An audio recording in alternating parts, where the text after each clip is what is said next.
British শাসিত ভাৰতবৰ্ষৰ উত্তৰ-পূব অঞ্চলৰ প্ৰাকৃতিক সৌন্দৰ্যৰে ভৰপূৰ অসমত 1926 চনৰ 8 ছেপ্টেম্বৰ তাৰিখে শদিয়া চহৰৰ নীলকান্ত আৰু শান্তিপ্ৰিয়া হাজৰিকাৰ মাজলৈ আহিছিল প্ৰথমটো সন্তান। আনন্দত আত্মহাৰা নীলকান্ত হাজৰিকাই গুৱাহাটীৰ ভৰলু মুখলৈ পঠিয়াইছিল এখন telegram, blessed with a male child, মৰমতে যাৰ ঘৰত মতা নাম ৰাখিলে ডাঙৰ মইনা।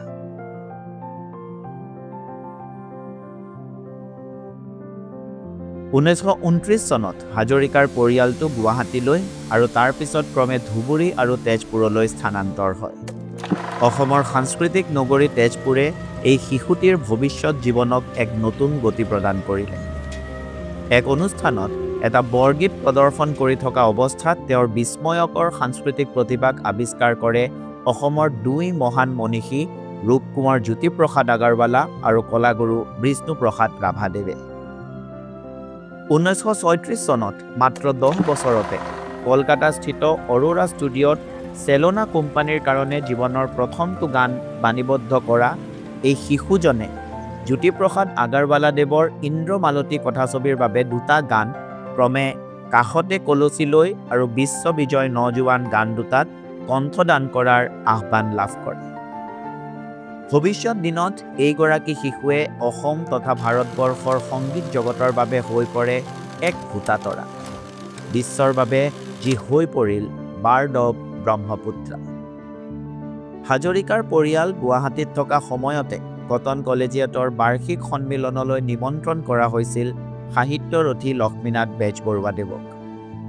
এই অনুষ্ঠানত পিতৃ নীলকান্ত হাজৰিকাৰ লগত চুৰিয়া আৰু পাটৰ কুৰ্তা পিন্ধি উপস্থিত হৈছিল 6-7 বছৰীয়া বয়সৰ মইনা আৰু ৰসৰাজৰ সন্মুখত এটা গীত পৰিৱেশন কৰিছিল।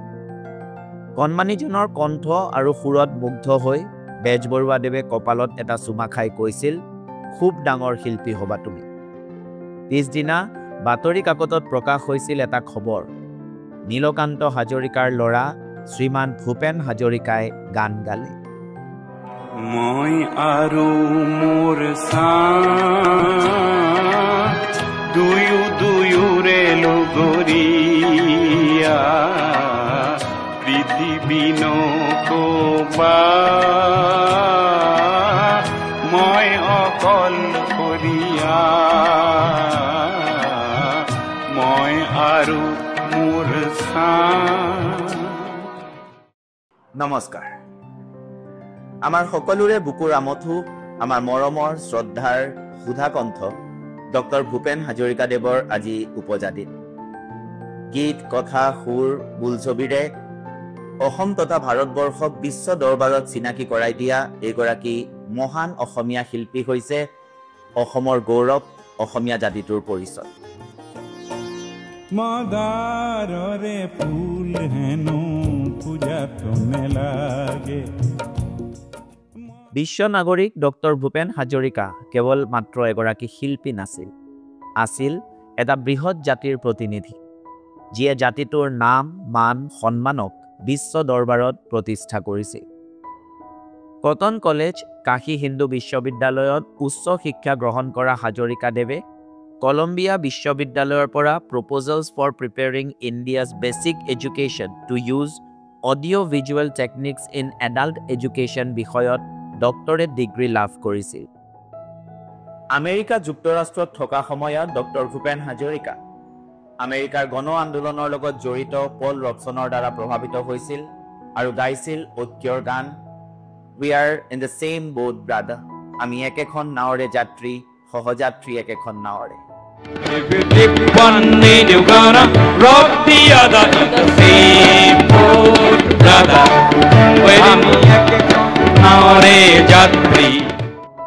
মিছিছিপিৰ পৰা বৰ লুইটলৈকে ডক্টৰ ভূপেন হাজৰিকাই কঢ়িয়াই আনিছিল সংগীতৰ এক অনাবিল জোৱা। পল ৰবচনৰ বিশ্ববিখ্যাত গান অল্ড মেন ৰিভাৰৰ দ্বাৰা অনুপ্ৰাণিত হৈ ডক্টৰ ভূপেন হাজৰিকাই অসমীয়া জাতিটোৰ বাবে ৰচনা কৰিছিল এটা কালজয়ী গীত, বিস্তীৰ্ণ পাৰৰে অসংখ্য জনৰে হাহাকাৰ শুনিও নিশব্দে নীৰৱে, বুঢ়ালৈত তুমি বুঢ়ালৈত পোৱা কিয়। Paul Robeson, the great man. So when he sang Old Man River, you don't say nothing, you just keep rolling along. বিস্তীৰ্ণ পাৰৰে অসংখ্য জনৰে হাহাকাৰ শুনিও নিঃশব্দে নীৰৱে বুঢ়া লুইত তুমি বুঢ়া লুইত বোৱা কিয়।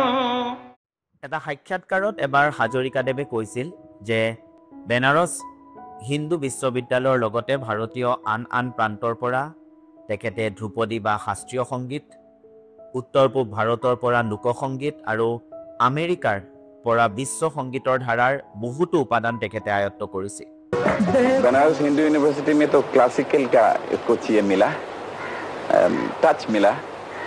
फोक सॉन्ग के whole world folk song as if और rhythms are in north east, you see, तो वहाँ मिला फोक सॉन्ग का ये सामग्री मिल गया, यहाँ क्लासिकल इंडियन का मिल गया।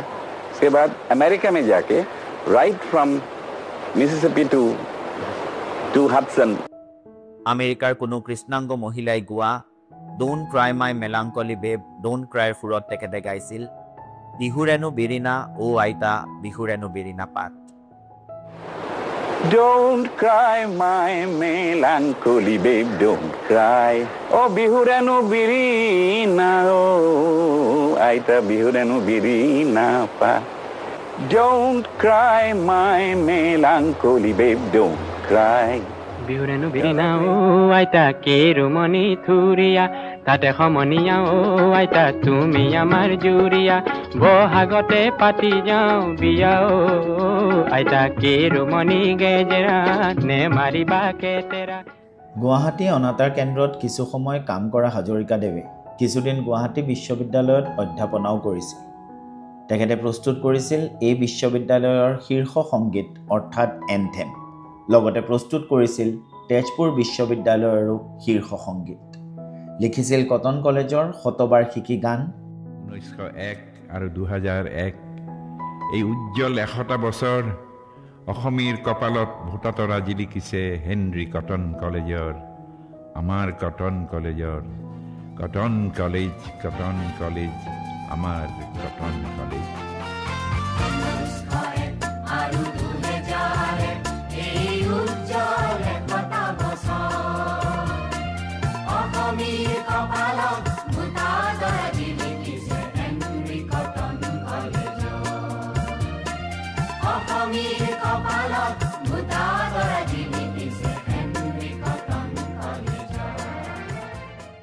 অসমৰ বিষ্ণু জ্যোতি ফণিকে আদি কৰি সুদূৰ আমেৰিকাৰ পল ৰবচনৰ দৰে অসংখ্য ব্যক্তিত্বৰ প্ৰভাৱেৰে অনুপ্ৰাণিত হাজৰিকাদেৱৰ প্ৰত্যেকটো গানেই আছিলে মানুহৰ গান। তেখেতৰ গানৰ প্ৰত্যেকটো শব্দই মানুহক ভাল পাবলৈ শিকাইছিল। তেখেতে গাইছিল মানুহে মানুহৰ বাবে যদিহে অকণো নেভাবে, অকণি সহানুভূতিৰে ভাবিব কোনে নোপোৱা সমনীয়া। তেখেতৰ এই গীতটি বিভিন্ন ভাষালৈ অনুবাদ কৰা হৈছে আৰু এই গীতটিক BBC বেংগলী ছাৰ্ভিচে ছং অৱ দ্য মিলেনিয়াম বুলিও ঘোষণা কৰিছিল। মানুহৰ বাবে যদিহে অকণো নেভাবে, অকণি সহানুভূতিৰে ভাবিব কোনে নোকোৱা সমনীয়া মানুহে মানুহৰ বাবে। দেশমাতৃৰ প্ৰতি থকা অগাধ প্ৰেমৰ ফলস্বৰূপে ডক্টৰ ভূপেন হাজৰিকাদেৱে হেনো শৈশৱতে সৰলু মুখত ৰেল বগৰাবলৈও খুজিছিল। সেইখিনি সময়ত চলি থকা স্বাধীনতা সংগ্ৰামৰ ঘটনাৱলীৰ দ্বাৰা অনুপ্ৰাণিত হৈ তেখেতে এই সিদ্ধান্ত লৈছিল। সেয়ে চাগে তেখেতে লিখিছিল অগ্নিযুগৰ ফিৰিঙতি মই নতুন অসম গঢ়িম নতুন ভাৰত গঢ়িম। অগ্নিযুগৰ ফিৰিঙতি মই নতুন অসম গঢ়িম নতুন ভাৰত গঢ়িম নতুন ভাৰত গঢ়িম। নিজ জন্মভূমি অসমৰ ৰূপগুণ বৰ্ণনা কৰি তেখেতে গাইছিল অসম আমাৰ ৰূপহী গুণৰো নাই শেষ। অসম আমাৰ ৰূপহী গুণৰো নাই শেষ, ভাৰতৰে পূৰ্ব দিশৰ সূৰ্য উঠা দেশ। অসমী আই ৰূপহী গুণৰো নাই শেষ, ভাৰতৰে পূৰ্ব দিশৰ সূৰ্য উঠা দে ইয়াৰ লগতে উত্তৰ পূব ভাৰতৰ অন্যান্য ৰাজ্যৰ সৌন্দৰ্য বৰ্ণনা কৰি তেখেতে গাইছিল শ্বিলঙৰে গধূলি, সপোন চহৰৰ মৰমী শৰতৰ। সমগ্ৰ ভাৰতবৰ্ষক সামৰি তেখেতে গাইছিলে গংগা আমাৰ মাত, পদ্মা আমাৰ মা, ও আমাৰ দুই চোখে দুই জলের ধারা, মেঘনা যমুনা। গঙ্গা আমার মা, পদ্মা আমার মা, ও আমার দুই চোখে দুই জলের ধারা, মেঘনা যমুনা। বিশ্ব নাগৰিক হাজৰিকাদেৱ ভাৰতবৰ্ষৰ লগতে চুবুৰীয়া ৰাষ্ট্ৰ বাংলাদেশ, নেপালতো আছিল সমানে জনপ্ৰিয়। সমগ্ৰ বিশ্বতে অজস্ৰ অনুৰাগী থকা ভূপেন হাজৰিকাদেৱে সমগ্ৰ পৃথিৱীখনতে বিচাৰি ফুৰিছিল জীৱন জ্বলোৱা সুৰ। নিজকে যাযাবৰ বুলি কৈ তেখেতে গাইছিল, মই এটি যাযাবৰ, ধৰাৰ ডিঙিয়ে দিপাঙে লৰো, নিবিচাৰি নিজা ঘৰ। মই এটি যাযাবৰ, মই এটি যাযাবৰ, ধৰাৰ ডিঙিয়ে দিপাঙে লৰো, নিবিচাৰি নিজা ঘৰ, মই এটি যাযাবৰ। এদিনাখন নটসূৰ্য ফণী শৰ্মাদেৱে ডক্টৰ ভূপেন হাজৰিকাদেৱক এদিনৰ ভিতৰতে এটা গীত লিখি সুৰ দিয়াৰ কথা কৈছিলে আৰু কৈছিলে সেইদিনাখনেই সেই গীতটোৰ ৰেকৰ্ডিঙো কৰা হ'ব। আচলতে এই গীতটোৰ কথা হাজৰিকাদেৱক আগতেও কোৱা হৈছিল আৰু তেখেতে এই গীতটো প্ৰস্তুত কৰি ৰখাৰ কথা আছিল যদিও কিবা কাৰণত তেখেতে সেই কথা পাহৰি গৈছিল।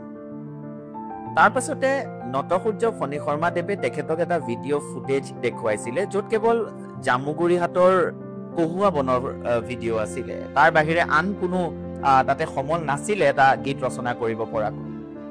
কিন্তু সেই কহুৱা বনৰ ভিডিঅ' ফুটেজটোৰ পৰাই ডক্টৰ ভূপেন হাজৰিকাদেৱে ৰচনা কৰিছিল তেখেতৰ অন্যতম কালজয়ী গীত কহুৱা বন মোৰ অশান্ত মন, আলফুল হাতেৰে লোৱা সাৱটি। কহুৱা বন মোৰ অশান্ত মন, আলফুল হাতেৰে লোৱা সাৱটি, কহুৱা বন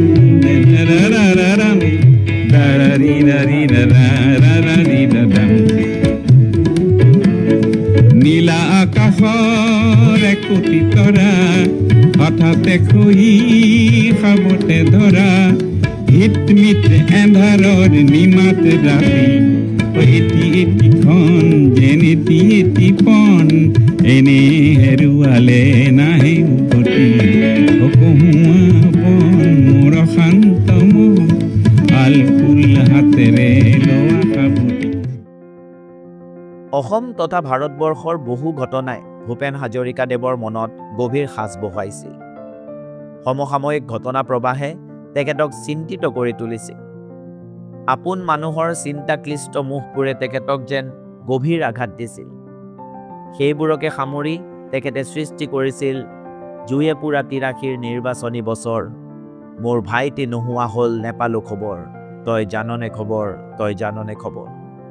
পুৰা ৮৩ৰ নিৰ্বাচনীৰ বছৰ, ভাইটি নোহোৱা হল নেপালো খবৰ, তই জাননে খবৰ, তই জাননে খবৰ। সুধাকণ্ঠৰ গানবোৰ কেৱল গানেই নাছিলে, সেইবোৰ আছিলে একো একোটা কাহিন। বিখ্যাত চিত্ৰশিল্পী M.F. হুছেইনৰ গজগাবিনী ছবিখনত তেখেতে ভূপেন হাজৰিকাদেৱক কিয় লৈছিলে বুলি সোধোতে তেখেতে কৈছিলে যে ভূপেনে যেতিয়া গান গায় তেতিয়া তেখেতে ছবিও আঁকে। This our M.F. Hussain said कि भूपेन को लिया इसलिए क्योंकि when he sings he paints.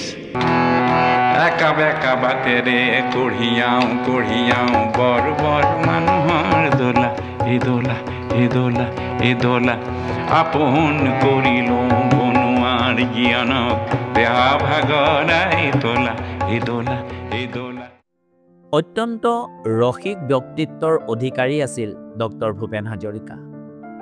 শৈশৱৰ স্মৃতিবোৰক সোঁৱৰি তেখেতে সৃষ্টি কৰিছিল শৈশৱতে ধেমালিতে তোমাৰে উমলা মনত আছে বহাগ মাহৰ লুইতখনিত দুয়ো সাঁতোৰা মনত আছে শৈশৱতে ধেমালিতে তোমাৰে উমলা মনত আছে বহাগ মাহৰ লুইতখনিত দুয়ো সাঁতোৰা মনত আছে চিৰ যৌৱনা ভূপেন দাই অজস্ৰ চিৰসেউজ গীত ৰচনা কৰিছিল যাৰ ভেটি আছিল স্বৰ্গীয় প্ৰেমৰ ধাৰা অসংখ্য হৃদয়ত সাগৰৰ ঢৌ সৃষ্টি কৰিব পৰাকৈ শাৰদীয় সময়খিনিক সাৱটি তেখেতে গাইছিল তোমাৰ উশাহ কহুৱা কোমল শেৱালি কোমল হাঁহি তোমাৰ উশাহ কহুৱা কোমল শেৱালি কোমল হাঁহি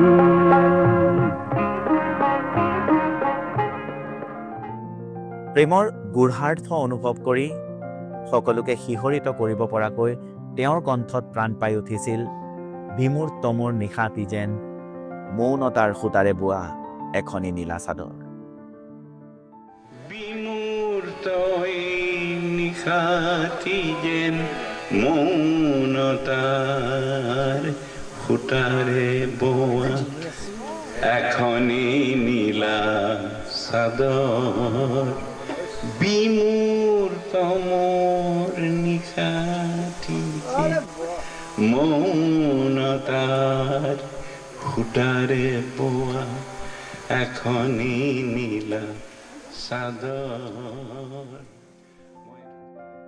কৰ্মই ধৰ্ম কৰ্মই জীৱন বোলা কথাষাৰিৰো যেন এগৰাকী অনুগামী আছিল হাজৰিকাদেৱ তেখেতৰ বিভিন্ন গীতত সেই কথাষাৰ যেন স্পষ্ট হৈ পৰিছিল অসমৰ সংগীত জগতৰ অন্য এগৰাকী ভূতাতৰা তথা সুধাকণ্ঠৰ ভাতৃক জয়ন্ত হাজৰিকাৰ লগত ডিগনিটি অৱ লেবাৰৰ কথাৰে গাইছিল অটোৰিক্সা চলাওঁ আমি দুয়ো ভাই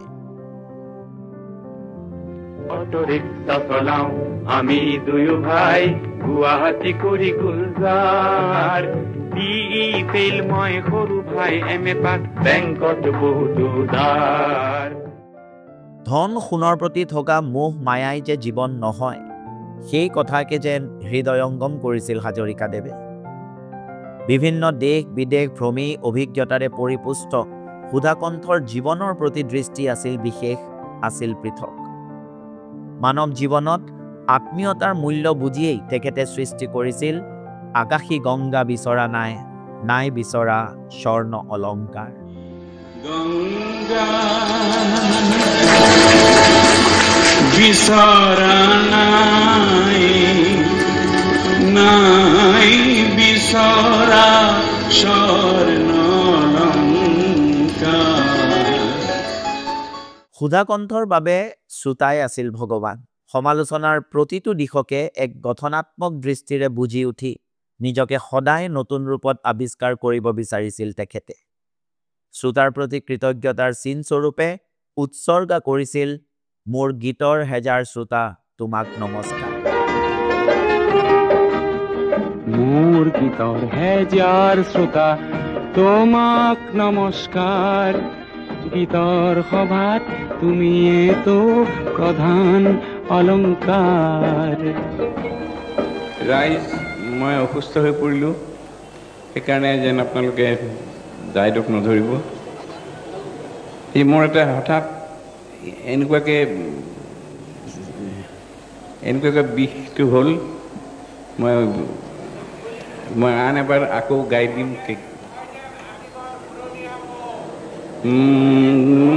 আৰু পুৰণীয়া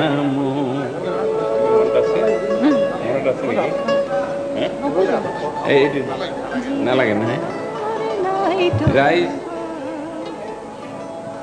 মোৰ আজি ক'বলৈ একো নাই মোৰ জীৱনত এনেকুৱাকৈ মই আচৰিত হৈছোঁ সেইটো মোৰ কেতিয়াও হোৱা নাই আজিলৈকে আজি এইটো মোৰ দুৰ্ভাগ্য আজি আপোনালোকে আজি গান মোক ঠিকমতে নাপালে আৰু মই চাৰিওফালে ঘূৰি ঘূৰি ঘূৰি ঘূৰি এই যিটো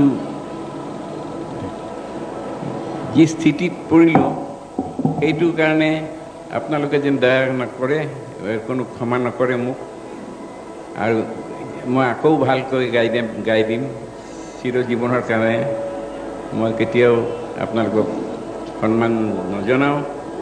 আজিকালি মোৰ ভাল লাগিছে এইকাৰণে যে মই আপোনালোকে মৰমৰে মোক গ্ৰহণ কৰিছে, কৰাৰ কাৰণে ভাল লাগিছে। কিন্তু মোৰ আজি দুৰ্ভাগ্য, মই এনেকুৱা দুখ মই পোৱা নাছিলোঁ।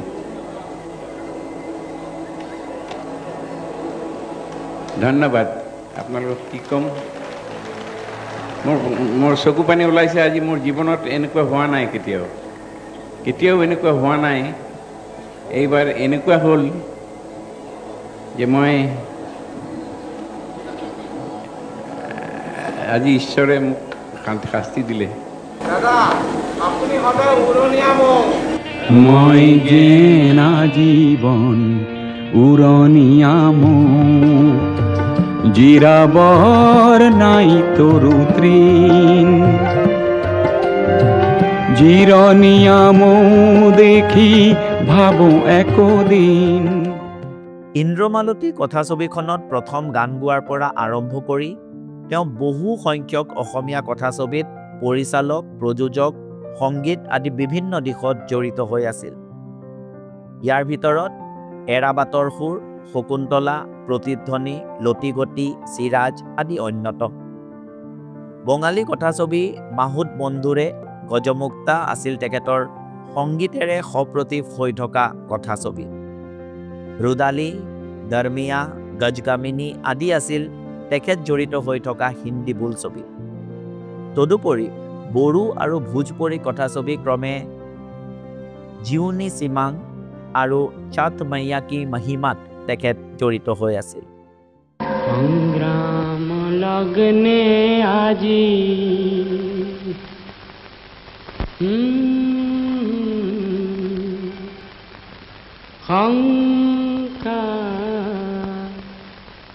ত্ৰাসত্যাজি 1956 চনত মুক্তি লাভ কৰা এৰাবাটৰ সুৰ আছিল ভূপেন হাজৰিকা পৰিচালিত প্ৰথমখন কথাছবি। এই কথাছবিখনৰে দুটা গান, জোনাকৰে ৰাতি, অসমীৰে মাটি, জিলিকি জিলিকি পৰে আৰু ৰ'দ পোৱাবৰ কাৰণে মাতিবানো কাক শীৰ্ষক দুটা গানত কণ্ঠদান কৰিছিল ভাৰতবৰ্ষৰ নাইটিংগেল খ্যাত লতা মংগেশকাৰে। অভিনয়ত আছিল বিষ্ণু ৰাভা, ফণী শৰ্মা, ইভা আশাও, বিজয় শংকৰ, বলৰাজ চাহানীৰ দৰে প্ৰতিষ্ঠিত আৰু সাংস্কৃতিক জগতৰ অন্যতম কাণ্ডাৰীসকল।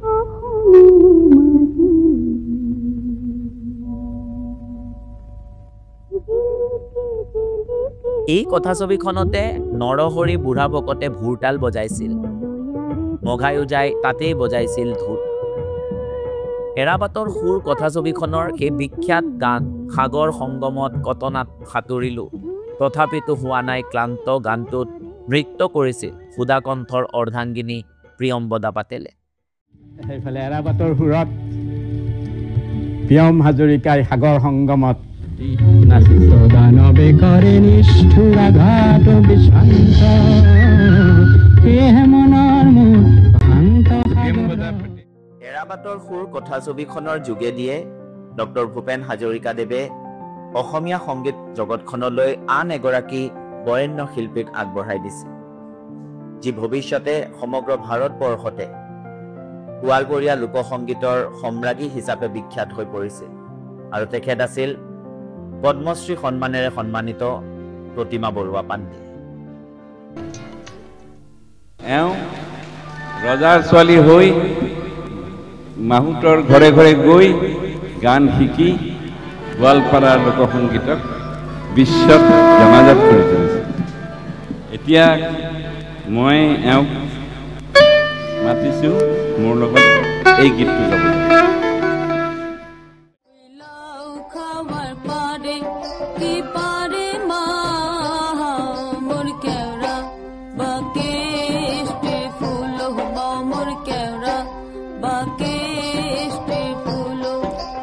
লাউ খাবাৰ পাৰে কি পাৰে মাও তোৰ কেওড়া বাকেষ্টিৰ ফুল মাউতৰ কেওড়া বাকেষ্টিৰ ফুল।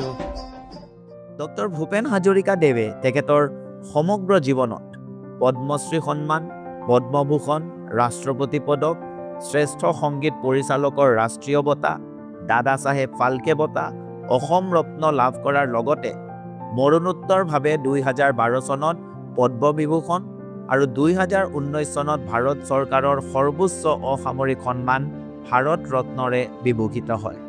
উল্লেখযোগ্য যে সুধাকণ্ঠৰ 96 সংখ্যক উপজা দিনত তেখেতৰ প্ৰতি সন্মান জনাই এটা ডুডল আৰ্ট উচৰ্গা কৰিছিল।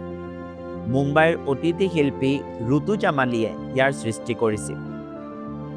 2013 আৰু 2016 চনত ভাৰতৰ ডাক বিভাগে ডক্টৰ ভূপেন হাজৰিকাদেৱৰ স্মৃতিত দুটা ডাক টিকটো প্ৰণয়ন কৰিছিল। সাংস্কৃতিক সংস্থা IPTA অৰ্থাৎ ইণ্ডিয়ান পিপলছ থিয়েটাৰ এছ'চিয়েশ্যনৰ সৈতে অতি নিবিড়ভাৱে জড়িত হৈ থকা ডক্টৰ ভূপেন হাজৰিকা 1967 চনত নাওবৈচা সমষ্টিৰ পৰা বিধায়ক হিচাপে নিৰ্বাচিত হোৱাৰ লগতে অসম সাহিত্য সভাৰ 1993 চনৰ শিৱসাগৰ অধিৱেশনৰো সভাপতি নিৰ্বাচিত হয়। ডক্টৰ ভূপেন হাজৰিকা মাত্ৰ এটা নাম নাছিল, আছিল এটা অনুষ্ঠান, যিয়ে কলা সংস্কৃতিৰ জৰিয়তে সমাজলৈ কঢ়িয়াই আনিছিল বহু বাৰ্তা। সমগ্ৰ বিশ্বজুৰি তেখেতৰ কণ্ঠ কথাই অসংখ্য অনুৰাগীৰ সৃষ্টি কৰিছিল। জাতি, বৰ্ণ, দেশৰ সীমাৰ পৰিধি ভেদি সংগীতৰ জৰিয়তে তেখেতে সকলোকে বান্ধি ৰাখিছিল। 2011 চনৰ 5 নৱেম্বৰ তাৰিখে এইগৰাকী মহান অসমীয়াই অসমীয়া জাতিটোক নিথৰুৱা কৰি অভিভাৱকহীন কৰি আঁতৰি গৈছিল। সেই দিনটোত যেন সমগ্ৰ অসমে কান্দিছিল। লাখ লাখ মানুহ বিভিন্ন প্ৰান্তৰ পৰা গুৱাহাটীত আহি উপস্থিত হৈছিলহি কেৱল তেখেতৰ এটা শেষ দৰ্শনৰ বাবে। প্ৰতিবেদনৰ মতে 5 লাখ মানুহৰ সমাগম হোৱাৰ লগতে 30 লক্ষাধিক লোকে টেলিভিছনৰ পৰ্দাত অসমীয়াৰ আৱেগ, হিয়াৰ আমঠু, সুধাকণ্ঠৰ শেষ যাত্ৰাৰ সাক্ষী হৈছে। মই যেতিয়া এই জীৱনৰ মায়া এৰি গুচি যাম, আশা কৰো মোৰ চিতাৰ কাষত তোমাৰ শাৰী পাম। নেলাগে মোৰ সোঁৱৰণি সভা, নেলাগে মিছা নাম, তোমাৰ এইটো পিছকুলো পালেই মই পাম মোৰ দাম। মই যেতিয়া এই জীৱনৰ মায়া এৰি গুচি যাম।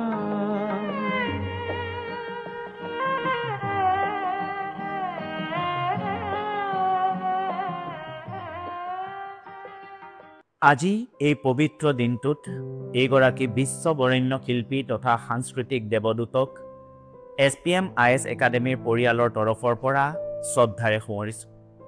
তেখেতৰ গীত, সুৰ, কথা, কণ্ঠই আমাক সদায়ে বাট দেখুৱাই যাওক। ধন্যবাদ।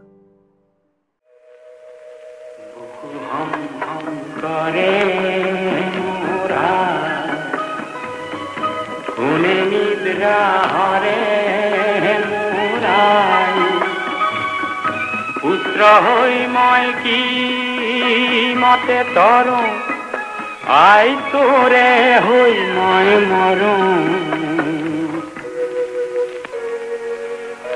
বুকু হম হম কৰে